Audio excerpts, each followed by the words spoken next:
रामकृष्ण हरी. अलंकापुरी पुण्यभूमी पवित्र, तिथे नांदतो ज्ञान राजा सुपात्र. तया आठविता महापुण्य राशी, नमस्कार माझा संत श्रेष्ठ श्री ज्ञानेश्वरांसी. दर्शक हो, नुकताच संत श्रेष्ठ ज्ञानेश्वर माऊलींचा संजीवन समाधी सोहळा या अलंकापुरीमध्ये पार पडला. या सोहळ्यानिमित्त विश्वधर्मी प्राध्यापक डॉक्टर विश्वनाथ कराड सरांच्या संकल्पनेतून जागतिक सहिष्णुता सप्ताह सोहळ्याचं आयोजन या इंद्रायणीच्या तीरावर करण्यात आलं होतं.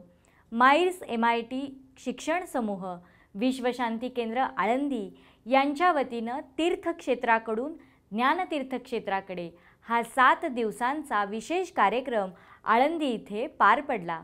या कार्यक्रमाचा विशेष भाग असलेला कीर्तनधारा हा कार्यक्रम आम्ही आपल्या समोर या मालिकेद्वारे सादर करीत आहोत.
निवृत्तीनाथांनी डोळे भरून दोनची सात्वना सुरू केली.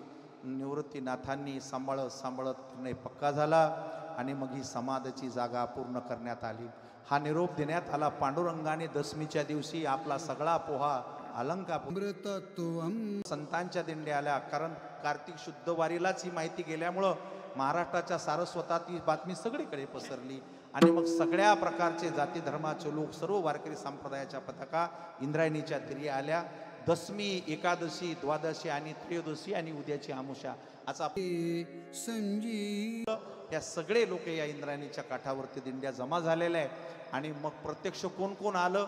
शुक, सनकादिक, नारद, तुंबर, भगवान शंकर आईसाहेब पार्वती, भगवान विष्णू आईसाहेब लक्ष्मी, भगवान श्री पांडुरंग आईसाहेब रुक्मिणी, नामदेव महाराज या सर्वांची संतांची मांदियाळी आळंदीमध्ये जमा झालेली आहे. आणि मग भजना कीर्तनाच्या आनंदाच्या गजरामध्ये ज्ञानोबरायांना सकाळी पहिल्यांदा स्नान घालण्यात आलं. इंद्रायणीच्या शुद्ध जलाने गाडी सजवण्यात आली. छानपैकी केळीचे खांब लावण्यात आले. माऊलीला गाडीमध्ये बसवलं आणि सगळ्या जणांनी निवृत्ती ज्ञानदेव, सुपान, मुक्ताबाई, एकनाथ, नामदेव, तुकाराम भजन करत करत सिद्ध बेटातून ही सगळी पालखी सोहळा आळंदीमध्ये आला.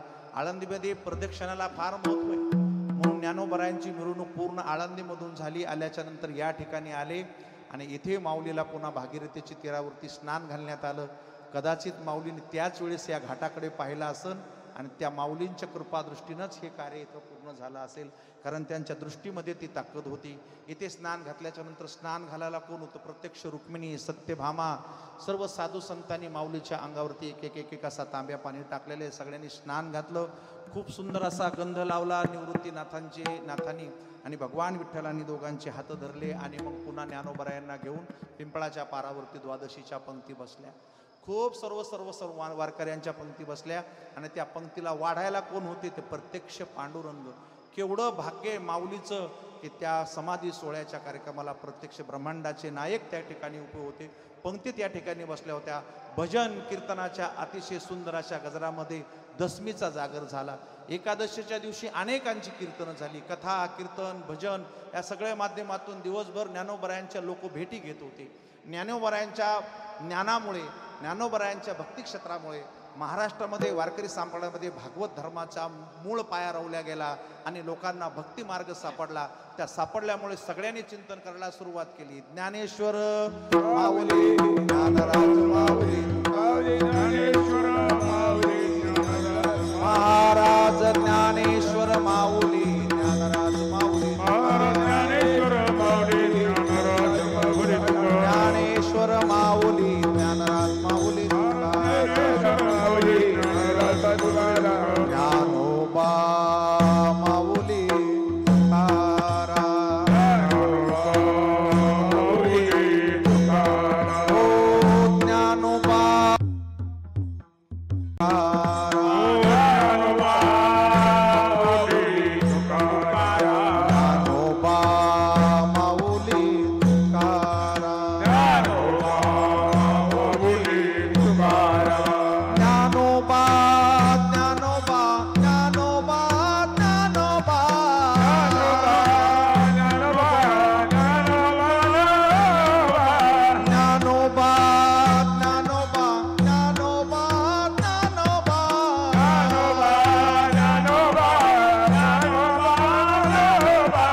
माऊली तुकाराम ओ ज्ञानोबा माऊली तुकाराम ओ ज्ञानोबा माऊली तुकाराम ज्ञानोबा माऊली तुकाराम माऊली तुकाराम द्वादशीच्या दिवशी कीर्तन भजन ज्ञानोबरायांचा अभिषेक हे सर्व विधी पार पडले. त्रयोदशीचा दिवस उजाडला. पहाटेच पांडुरंगाने निवृत्तीनाथांनी ज्ञानोबरायाला पुन्हा इंद्रायणीच्या तीरावरती आणलं. हीच ती इंद्रायणी आहे ज्या इंद्रायणीने संपूर्ण विश्वाला एक मार्ग दाखवला. ज्ञानोबरायांची पावलं आजही तिथे दिसतात. स्नान झाल्याच्या नंतर ज्ञानोबरायांना सुंदर असा गंध लावण्यात आला. निवृत्तीनाथांनी पांडुरंगाने दोघांनी हाताला धरलेला आहे. विठा नारा माधा नामदेवांच्या मुलांनी समाधीची जागा स्वच्छ केलेली आहे आणि सिद्धेश्वरांच्या समोर जो नंदी आहे तो नंदी तिथून उठविला. नंदी शिवाचा ढवळा तिथून जगाविवराची तयार केली. सिद्ध आसन असं तयार केलं. झेंडूची फुलं तुळशीच्या माळा सर्व त्या ठिकाणी अंथरून ज्ञानेश्वर महाराजांच्या समाधीची सिद्धता करण्यात आली. ज्ञानेश्वर महाराजांच्या या संजीवन समाधीला पांडुरंगाने 4 रत्नदीप लावले. ते रत्नदीप अनंत काळासाठी ज्ञानोबरायांना समाधीमध्ये प्रकाश देणार आहे. सुंदर अशी ज्योत लावण्यात आली आणि ज्ञानेश्वर महाराजांची आवडती प्रक्रिया म्हणजे ज्ञानेश्वरी ती ज्ञानेश्वर महाराजांच्या समोर ठेवण्यात आली.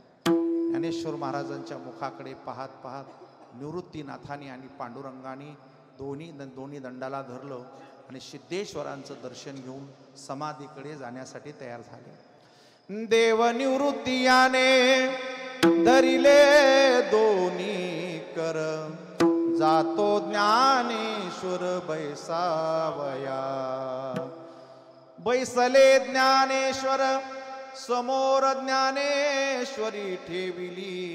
भीममुद्रा निरंजनी लीन झाले ब्रह्मपूर्ण ज्ञानदेव. पांडुरंगाची आणि ज्ञानोबरायांची दृष्टादृष्ट झाली. काहीतरी मागून घ्या माऊली. काय मागितलं ज्ञानोबरायांनी? देवा शुद्ध एकादशीचा मान तुम्हाला आणि कार्तिक वद्य एकादशीला तुम्ही आमच्यासाठी आळंदीला यावं. मी सर्व वारकऱ्यांना घेऊन आषाढीसाठी तुमच्या पंढरपूरला येईल आणि तुम्ही कार्तिक वारीला आळंदीला यावं. हे अक्षय असं दान घेतलं. ज्ञानदेवे घेतले दान हृदय धरोनिया ध्यान. समाधी बैसला निर्वाण कथा कीर्तन करीतो.